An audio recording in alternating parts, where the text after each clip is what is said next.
नमस्कार प्यारे साथियों, स्वागत है आप सभी का एक नई सक्सेस स्टोरी में। आज मेरे साथ हैं उत्तर प्रदेश के मेरठ से संदीप कुमार, जिनके हाल ही में बिहार एपीओ 2020 में 122वीं रैंक आई है और संदीप ने अपने एपीओ के प्रथम प्रयास में सफलता जो है प्राप्त करी है। संदीप, मैं टारगेट फॉर आईक्यू परिवार की तरफ से आपको कंग्रेचुलेट विश करता हूं और उम्मीद करता हूं कि आप इस सक्सेस को एंजॉय कर रहे होंगे। Thank you.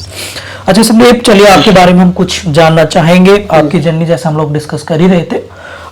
सबसे पहले आप मुझे ये बताइए कि जिस दिन रिजल्ट आया आपका, तो रिजल्ट आने से पहले आप क्या कर रहे थे और रिजल्ट आने के बाद फिर आपका रिएक्शन कैसे था? रिजल्ट का सर मुझे पता चला था 6 बजे। चेयरमैन का एक ट्वीट आता है, वहाँ बीपीएससी चेयरमैन जो है वो ट्वीट करते हैं कोई रिजल्ट पब्लिश करने से पहले कि हमने आईटी से उसको भेज दिया है, रिजल्ट सून पब्लिश होगा। उसके बाद रिजल्ट 9 बजे के लगभग आया था।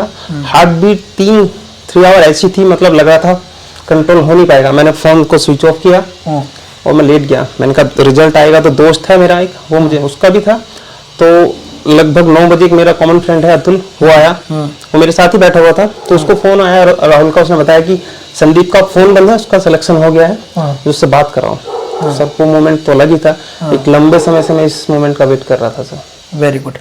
अच्छा संदीप जी, अपने कुछ एकेडमिक कैरियर के बारे में हमें बताइए कि एकेडमिक में कैसे स्टार्ट किया, फिर क्या जर्नी रही आपकी? मैंने ग्रेजुएशन तो चौधरी चरण सिंह यूनिवर्सिटी से किया है, बीएससी।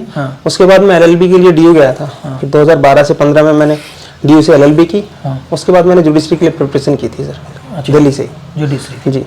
तो फिर ये जुडिशरी में क्या जर्नी रही आपकी, क्या क्या एक्सपीरियंस है, कुछ शेयर करना चाहेंगे? सर यस सर, ये तो बहुत लंबी जर्नी है सर। मैंने 2016 में स्टार्ट किया था और 2023 आ गया है। उसके बीच में मैंने 16 मेंस दिए। कितने? 16 मेंस दिए सर, डिफरेंट स्टेट्स में सर। और इंटरव्यू 6 इंटरव्यू दिए सर। ये छठा इंटरव्यू सर, मतलब एपीओ फर्स्ट था मेरा। इससे पहले मैंने सारे जुडिशरी के दिए। जी सर। तो उनमें जो इंटरव्यू दिए आपने, जो मेंस लिखे, जी सर, तो ओवरऑल क्या कमी लग रही थी आपको कि भाई कहाँ पर लैक हो रहा है? सर मैं मेंस में थोड़ा प्रॉब्लम मेरे साथ, मतलब मेंस क्वालिफाई कर पा रहा था मैं, बट मार्क्स उतने नहीं थे जो मेरिट को क्रॉस कर। जी सर। तो उसमें मतलब किस सब्जेक्ट में ज्यादा प्रॉब्लम थी आपको? मुझे जीके जीएस नहीं, बार बार जीके जीएस की वजह से मुझे बार बार मेरा जब मार्कशीट आई होगी तो देखा होगा आपने, मेरा बार बार 2016 में मेरा 60 मार्क्स आया। फिर मैंने 2019 में दिया मेंस, उसमें मेरा 60 था। इस बार मेरा 81 था 2023 वाले में। अच्छा। बट फाइनल मेरा इस बार भी ओवरऑल मेरा कम था, तो नहीं हो पाया। Okay sir. तो अभी आपने आई थिंक 32 भी दिया है? हाँ सर, बीजीएस मेंस दिया है सर। चलिए हमारी तरफ से शुभकामनाएं आपको। एंड अच्छा, अब आपके एग्जाम पर आ जाते हैं सीधा कि बिहार एपीओ को लेकर। तो आप जितने भी व्यूवर्स देख रहे हैं, तो पहले उन्हें आराम से बारीकी से बताइए कि what is Bihar APO exam? Sir Bihar APO exam 3 stage में होता है, प्री, मेंस और इंटरव्यू।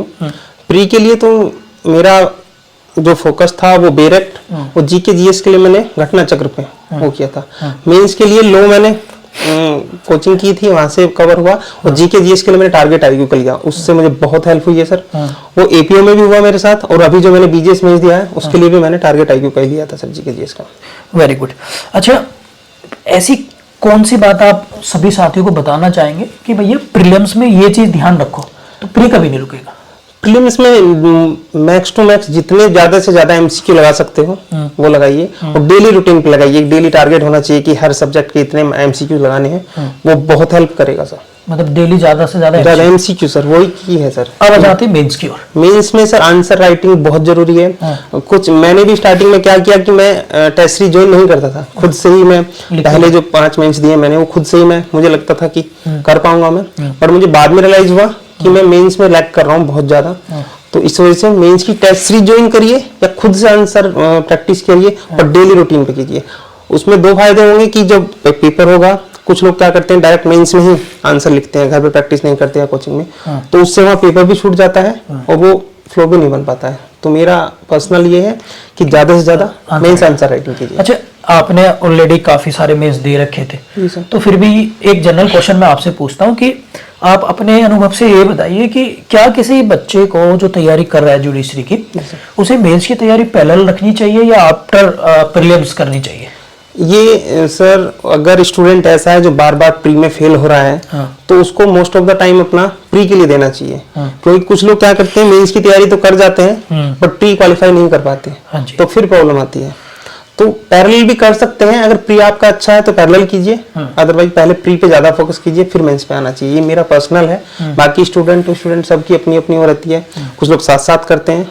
मैंने स्टार्टिंग में पूरा टाइम बेरेक्ट को दिया है सर 2 साल, क्योंकि मेरा मीडियम हिंदी था, तो मुझे इंग्लिश मीडियम से प्रिपरेशन करने में टाइम ज्यादा लगा। आपने हाँ, मैंने एक क्वेश्चन और, अच्छा एलएलबी आपने? मेरा हिंदी मीडियम था। बहुत कम लोगों को पता होगा कि डीयू से एलएलबी हिंदी में भी होती है। हाँ, तो होती है जी सर।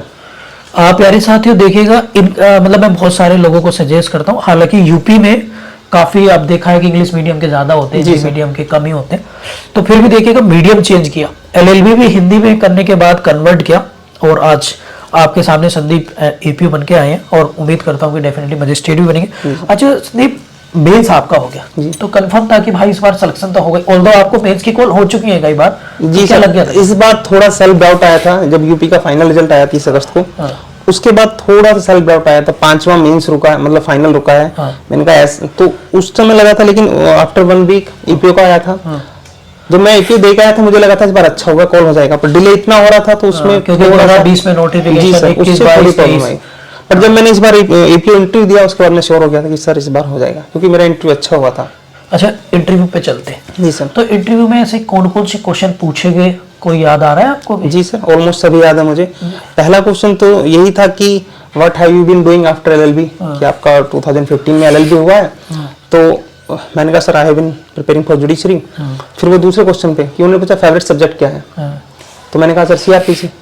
तो मेरा पूरा इंटरव्यू सीआरपीसी पे चला। फिर थोड़ा सा पॉजिटिव पे गए थे, बट ऑलमोस्ट सबसे पहले पूछा प्ली बार्गेनिंग क्या है, ठीक है। फिर कॉग्निजेबल ऑफेंस नॉन कॉग्निजेबल में डिफरेंस पूछा, ठीक है। फिर सेक्शन 360 पूछा था सीआरपीसी का क्या है। फिर 154 में कि प्रोसीजर क्या है एफआईआर का, ठीक है। अरेस्ट पे कोई लीडिंग केस लो जो रिसेंटली आया हो, तो ये सब क्वेश्चन मेरे उसी पे थे, क्योंकि उन्होंने पूछा था फेवरेट सब्जेक्ट। तो मेरा पूरा इंटरव्यू लगभग 15 से 16 क्वेश्चन सीआरपीसी पे ही थे सर मेरे। सिर्फ कॉन्स्टी से एक क्वेश्चन आया था, वो 370 पे आया था एब्रोगेशन पे। ओके, अच्छा फिर इंटरव्यू आपका हो जाता है जी। तो इंटरव्यू आपका अच्छा गया, मतलब ऑब्वियसली सिलेक्शन हो ही गया आपका। और कोई सजेशन जो आपने अपने इन आई थिंक 14 मेंस 16 मेंस, इन 16 मेंस के दरमियान आपको ऐसा लग रहा हो कि शायद मैंने इतना सफर किया है तो कोई और साथी आपका सफर ना करे, आप किन कोई सजेशन देना चाहेंगे आप? पहला तो यही है कि मेंस पे ज्यादा से ज्यादा आंसर राइटिंग करें, वो बहुत जरूरी है। दूसरा क्या है, अगर आपका स्टेट यूपी और बिहार पे फोकस है तो स्पेशली जीके जीएस को ज्यादा से ज्यादा टाइम दें, क्योंकि बच्चे बहुत ज्यादा, मतलब मोस्टली जो जुडिशरी फील्ड से होते हैं वो जीके जीएस कम ही पढ़ते हैं, तो उस सब्जेक्ट पे इतना फोकस कर नहीं पाते हैं, तो प्रॉब्लम आती है। तो जीके जीएस को साथ साथ या पहले से ही प्रिपेयर करके चले तो ज्यादा बेटर होगा। अच्छा, जीके जीएस का जैसे आपने नाम लिया अभी, तो जीके जीएस का रोल क्या है अभी, जैसे खासकर यूपी बिहार और उत्तराखंड, इसमें जीएस प्रेजेंट डे का पेपर होता ही है जी। मेंस में तो बहुत ज्यादा है, इंटरव्यू में करंट से कोई टॉपिक है तो उससे पूछ सकते हैं, इंटरव्यू में तो इतना नहीं आता है। तो करंट में तो एक दो कोई करंट इशू चल रहा है उससे पूछ सकते हैं, जैसे हमास इसका चल रहा था तो हो सकता है पूछ लें। बाकी मेंस में तो अगर आप बिहार में सोच रहे हो यूपी में, तो बिना जीके जीएस के सिलेक्शन पॉसिबल नहीं है, तो उसको ज्यादा से ज्यादा प्रायोरिटी देनी होगी। बिल्कुल, क्योंकि क्वालिटी रखेंगे सभी तभी हो पाएगा, तभी हो पाएगा। अच्छा संदीप जी, इस हालांकि सफलता में किसी एक इंसान को कहना, किसी एक व्यक्ति को कहना तो थोड़ा गलत ही हो जाएगा पूरी तरीके से, हर किसी का कहीं ना कहीं योगदान होता है, फिर भी इस स्ट्रगल में आपका मतलब कई साल, आई थिंक 7-8 साल हो गए आपको, तो इसमें आप किसे देखते हैं कि भाई सबसे ज्यादा कंट्रीब्यूशन या सहयोग मेरा रहा? कंट्रीब्यूशन तो मेरी फैमिली का रहा, उन्होंने मुझे अनकंडीशनली सपोर्ट किया इतने साल में। कभी कोई क्वेश्चन नहीं किया कि इतना टाइम हो गया है प्रैक्टिस कर लो या कुछ दूसरा चीज देखो। उन्होंने कहा था एम क्लियर है, आपको क्रैक यही करना है, टाइम जितना भी लगे। दूसरा मेरे टीचर्स को है, टारगेट आईक्यू को भी थैंक्स है, जीके जीएस के लिए मोहित सर को थैंक्स है। तो बहुत लोगों का कंट्रीब्यूशन है मेरे कामयाबी में। Very good. और कोई लास्ट में और कोई मैसेज देना चाहते हैं आप? यही बस, एम क्लियर रखिए, तो 1-2 फेलियर से डरना नहीं चाहिए। मैंने तो बहुत फेलियर देखे हैं, बट क्लियर आता है एम कि क्रैक तो करना ही है एनी हाउ, चाहे टाइम कितना भी लगे। Very good. तो प्यारे साथियों, आप लोगों ने देखा कि संदीप जी 16 मेंस दिए, 5वां आई थिंक इनका छठा इनका इंटरव्यू था। उसके बाद भी दिल्ली में रहकर, किराए के कमरे पर रहकर अपना पढ़ाई करी। और इस एज में इंसान की जिम्मेदारी भी बढ़ने लगती है और परिवार का सपोर्ट तो मिला ही, और उसके साथ साथ इन्होंने परिवार के साथ साथ अपने समाज, पूरे सोसाइटी को ये बता दिया, प्रूफ कर दिया कि हाँ, अगर हम कंटिन्यू काम करेंगे तो डेफिनेटली एक दिन हम लोग सफल होंगे। इसी तरह के और भी सक्सेस इंटरव्यू आप लोगों को टारगेट फॉर IQ के माध्यम से मिलते रहेंगे। संदीप जी हमारे बिहार APO और बिहार अभी 32 जो हुआ इसके GKGS पेड ग्रुप के मेंबर थे, साथ में मॉक इंटरव्यू प्रोग्राम का भी हिस्सा रहे थे। Thank you.